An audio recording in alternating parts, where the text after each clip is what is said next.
Катя Кузнецова умарташылар гаиләсеннән. Башлангыч сыйныф укучысы бол турында шактый хәбәрдар. Бүген ул тәмле продукцияле тәҗрибәсен башкалар белән дә уртаклашты.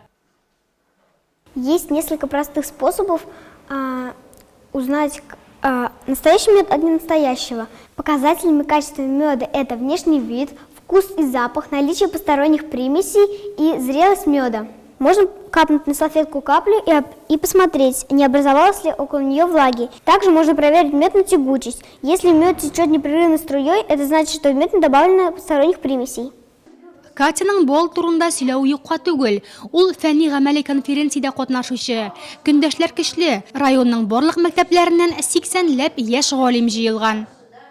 Сегодня очень много хороших работ. Бүген чыгыш ясаган укучыларның эшләре гаҗәеп. Конференция нәтиҗәләре буенча һәр мәктәп үз альбомын чыгарып, үз фильмын булдырып, сәләтле балалар юнәлешендә республика һәм бөтен Россия конкурсларында катнашырга планлаштырабыз.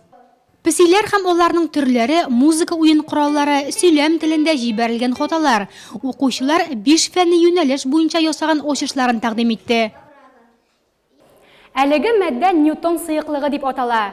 Әгәр без аны кулга алып, җитез хәрәкәтләр белән тәгәрәтә башласак, ул каты хәлгә килә. Кулны ычкындыруга ул кабат үз хәленә кайта. Фәнни конференциядә балаларның ясаган гамәли эшләренә кайбер галимнәр дә гаҗәпләнер иде хәтта. Әсамирның юраткан шөгыле пластилин әвәләү, хыялы үз мастерскойын ачу. Яшь сынчының хоббин фән белән бәйләве жюридә дә шактый кызыксыну уятты.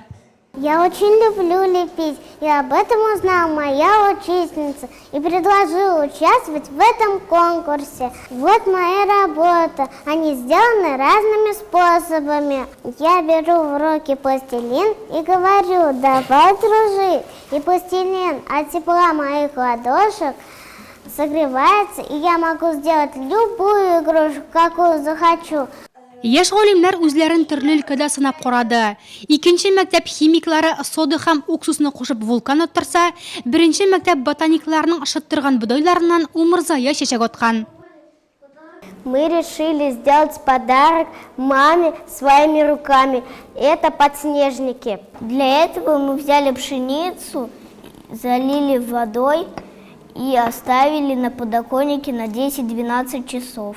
У нас выросла вот такая трава, и для этого мы сделали цветочек и поставили.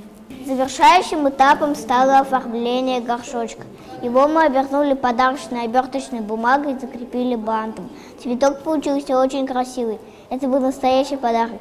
Представьте себе подросшие зеленые листья, и между ними маленькие белые лепесточки, которые как будто радуются солнцу.